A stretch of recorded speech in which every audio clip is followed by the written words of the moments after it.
اگر تم آئے ہو جی بی ہاؤس آئے ہو، جی بی ہاؤس کے اندر انتظامیہ بیٹھی ہوئی، ان کو بتا دو کہ بھائی یہ ہے، گرفتار کرنا، چھلانگ مار کے سیدھا اندر. تو وہ تو شکر ہے کہ پھر چیزیں ہم لوگوں نے بہتر طریقے سے مینیج کر لی اور وہ ہو گیا. لیکن یہ بھی آپ دیکھ لیں کہ یہ کس حد تک اب وہ پاگل پن تھا. سر یہ اپوزیشن والے کہہ رہے ہیں کہ جب آپ مطلوب بندوں کو جی بی ہاؤس میں پناہ دیں گے تو اس طرح ہوگا. ہاں بالکل. ایک تھا بیت اللہ محسود تھا، دوسرا کون تھا یار وہ احسان اللہ احسان تھا، تیسرا بھی کوئی نام بتا دیں، خراسانی تھا. اب آپ مجھے بتائیں، ادھر آپ بیٹھے ہوئے اور آپ کے ادھر لاہور میں 4 FIR پہ اگر کل کو آپ کے نام ہے تو میڈنس ہے نا، پاگل ہے. اور اس سے ہوگا کیا؟ اس سے یہ ہوگا کہ کل کو لوگ پولیس کی کارروائیوں پہ اور FIRs پہ بلیو کرنا چھوڑ دیں گے. آپ فرض کریں آج ہم ادھر کوئی FIR کرتے ہیں اور انہوں نے کوئی آرڈر یا FIR کوئی نہیں دی، کوئی ارسٹ وارنٹ نہیں تھا، کچھ کاپی کسی کے پاس نہیں تھی. ہم نے کہا یار کہ، اور میرے ذہن میں یہی تھا کہ اگر ہم ان کو کہیں جاؤ جا کے وہ لے کے آؤ، تو ان کو پیچھے سے آرڈر تھا نہیں تم نے جانا، اور نیچے آفیسر بیچارے تو مجبور تھے. اور یہ اگر اندر آ کے کوئی غلط حرکت کریں تو یا تو ان کا اپنا کیریئر خراب ہوگا. اور انہوں نے باہر جا کے کیا کہنا تھا پتہ ہے کہ اندر خراسانی پہ بیٹھا ہوا تھا احسان اللہ. اچھا خراسانی کو آپ کیا شاہ محمود قریشی کو کر لیں. اچھا ایک ہماری تھی لا اینڈ جسٹس کی ملکہ بخاری، جس نے ہمارے کانسٹیٹیوشن کے اس کے اوپر ہمارے ساتھ بہت زیادہ کلوزلی کام کیا تھا. دوسرا ایک تھا بیچارہ سینیٹر تھا، اور شاہ محمود قریشی صاحب تھے 2 دفعہ فورن منسٹر ہیں. میرے خیال میں بڑا جب اگر موسٹ آپ سمجھیں کہ جس کو فورن آفس کے اس کے اوپر گرپ ہے یا جس نے بہت زیادہ کام کیا ہے تو یہ شاہ محمود قریشی ہے. تو اب تو یہ ہو گیا کہ کوئی بھی ایکس پارلیمنٹیرین ہو اس سے آپ پاکستان کے اندر ہاتھ نہ ملائیں، کیونکہ وہ کسی بھی ٹائم پہ مفرور ہو سکتا ہے، کسی بھی ٹائم پہ وہ مطلوب ہو سکتا ہے. یہ لیڈر آف اپوزیشن کو میں یہ جواب دینا چاہتا ہوں کہ جس وقت برجیز طاہر اپنے حلقے کے لوگوں کو جی بی ہاؤس میں بٹھا سکتا ہے اور قمر زمان قاہرہ جی بی ہاؤس میں اپنے مہمانوں کو بٹھا سکتا ہے اپنے حلقوں کے، تو خالد خورشید اور جی بی کیبنٹ کے ممبرز ان لوگوں کو کیوں نہیں بٹھا سکتے ہیں جو سینیٹرز ہیں، جو ایکس فارن منسٹرز ہیں، اور جنہوں نے ہمارے عبوری آئینی صوبے پہ ہمیں کھل کے سپورٹ کی. یہ کس طرح پوچھ سکتے ہیں؟ اور ان کے وہ مہمانوں کی مجلس میں ان کو تو کوئی جانتا بھی نہیں. اب آپ فیصلہ کر لیں کہ وہ کون سے مفرور اور وہ تھے مطلوب تھے. سر آپ کی گفتگو اور وہ جو ہے نا وہ DSNGs آ رہی تھیں، مطلب مفرور تو وہ ہے نا جو چھپ کے بیٹھے، DSNGs آ رہی تھیں ان کو انٹرویو کرنے کے لیے، بیٹ رپورٹرز اندر بیٹھے ہوئے تھے، ٹھیک ہے نا، ان کی اپنی تصویریں ان کے سوشل میڈیا سے شیئر ہو رہی. تو مفرور اس طرح کا ہوتا ہے. سر آپ کی گفتگو اور آپ نے جو واقعات ابھی بیان کیے سے لگتا یہ ہے کہ واقعی میں کیا آپ کو ملک بدل کر کے یہاں تو نہیں بھیجا ہے، آپ اپنی مرضی سے ہیں؟ جس طرح کے واقعات آپ کو وہاں سے بھیج جاتے رہے، ایسا ہوتا سر کہ آپ کو ملک بدل کر کے خواہش بہت سوں کی ہے کہ ملک بدر کیا جائے، لیکن یہ ملک بدر کا یہ مطلب ہے کہ میں بارڈر کے پاس ہو جاؤں گا. یہ بھی پاکستان ہے اور یہ بھی یہی ملک ہے، تو ملک بدر والی بات نہیں. آپ یہ سمجھیں علاقہ بدر، کیپٹل بدر. تو یہ سر ایک سوال یہ بنتا ہے، جس طرح بھی آپ نے کہا ہم بھی سمجھتے ہیں یہ جی بی کی ٹیریٹری ہے، جس طرح جی بی اس سے نہ ہو سکے پنجاب ہاؤس کی اپنی ٹیریٹری، اس میں جب مداخلت ہوئی ہے تو ہم سمجھتے ہیں یہ پورے جی بی کی گورنمنٹ کی توہین ہے. تو کیا آپ اس پہ ہماری اسمبلی سے، ہماری گورنمنٹ سے، اسمبلی سے کوئی اجتماعی پروٹیسٹ، وہاں سے کوئی یونانیمس جی ضرور ہم تو کریں گے، لیکن آپ ذرا لیڈر آف اپوزیشن صاحب سے پوچھ لیں کہ کیا ان کو بھی تھوڑی سی شرم اور غیرت ہے جی بی کی ٹیریٹری میں، کیا وہ بھی اس کے اوپر پہ آواز بلند کریں گے کہ نہیں کریں گے؟ سر یہاں صاحب پچھلے کئی عرصے سے جیسے آپ بھی شامل کر رہے ہیں کہ اتنے مسائل ہیں، ہندوستان کے مسائل ہیں، پاکستان کے مسائل ہیں، وہ تو ابھی سڑکوں پہ لوگوں پہ وہ آپ کہاں پر ہے لوگوں کے لیے یہاں پہ لوگوں کو تھوڑا سا ان جو مسائل ہیں ان کے حل کے لیے آپ بھی لوگوں کو آ جائیں گے یا پھر آپ اسمبلی سے یہ باتیں ہمیں بتائیں گے اور چلے جائیں گے؟ بہت اچھا سوال ہے، عنقریب آئیں گے انشاءاللہ تعالیٰ اگر ضرورت پڑی تو. میں نے یہ بھی آپ یہ سمجھیں کہ جب میں نے ادھر ایک دفعہ کہا کہ میں روڈ پہ آؤں گا تو یہ ادھر آ کے دھرنے ہوئے. اب ہم خود بھی گورنمنٹ ہیں تو ہم نے دھرنے دینے تھے اور پھر یہ مسئلے بھی حل کرنے تھے. اور باقی تمام صوبوں سے ہٹ کے ہمارے پہ ایک اور بھی ذمہ داری آتی ہے. باقی صوبوں میں کوئی دھرنا دے تو وہ ہمارے اپنے اندر کا مسئلہ ہوتا ہے. ہم دھرنا دیں تو ہمارا دشمن ملک اس کو بڑا زیادہ اٹھاتا ہے. تو ہم نے دھرنے بھی دینے, ہم نے اپنے فیڈرل گورنمنٹ سے لڑائی بھی پوری لڑنی ہے اپنے بجٹ اور اپنے شیئر کے لیے, لیکن ساتھ ہی ساتھ ہم نے تھوڑا سا ماحول اس طرح کا بھی رکھنا ہے کہ دشمن ملک اس کا کوئی فائدہ بھی نہ اٹھائے. تو اور دوسری چیز, ہم روڈ پہ اس لیے نہیں آئے کہ جیسا آپ اکثر سوال کرتے ہیں کہ جی آپ لوگوں نے وفاق کے ساتھ, تو یہی ہمارا ورکنگ ریلیشن شپ ہے کہ ہم ان کو بار بار موقع دے رہے ہیں, بار بار ان کو پریشر کر رہے ہیں کہ یار دیکھو ہمیں روڈ پہ آنا پڑے گا, آپ اس مسئلے کا حل کریں. تو یہ جون تک انشاءاللہ تعالیٰ چیزیں اللہ کرے کہ وہ بہتر فیصلہ کریں اور ہمیں روڈ پہ نہیں آنا پڑے, ورنہ تو ہمارے پاس اور کوئی آپشن نہیں ہے. نہیں تو ایف آئی آر تھانے میں کرتا ہوں.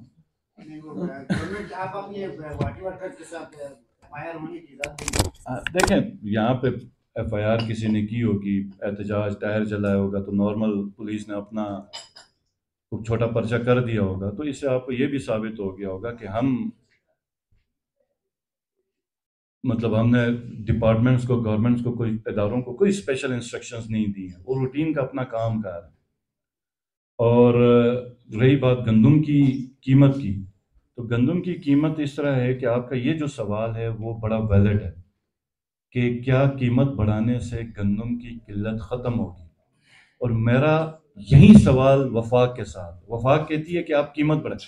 ہماری جو سبسڈی تھی 8 ارب کی, یہ سننا ذرا, ہماری جو سبسڈی تھی 8 ارب کی وہ فیبری میں ختم ہو گئی تھی.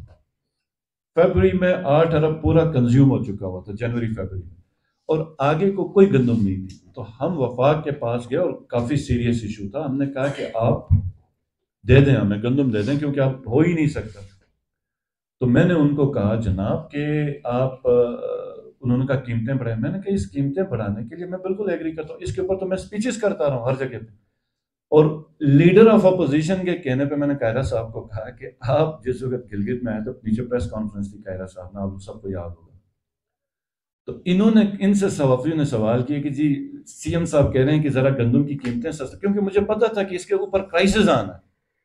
ایک وقت تھا جو 1200 روپے پہ ہم کرتے تھے, اس وقت 3800 کی بوری تھی. یہ کچھ 4 سال پہلے, 5 سال پہلے کی بات.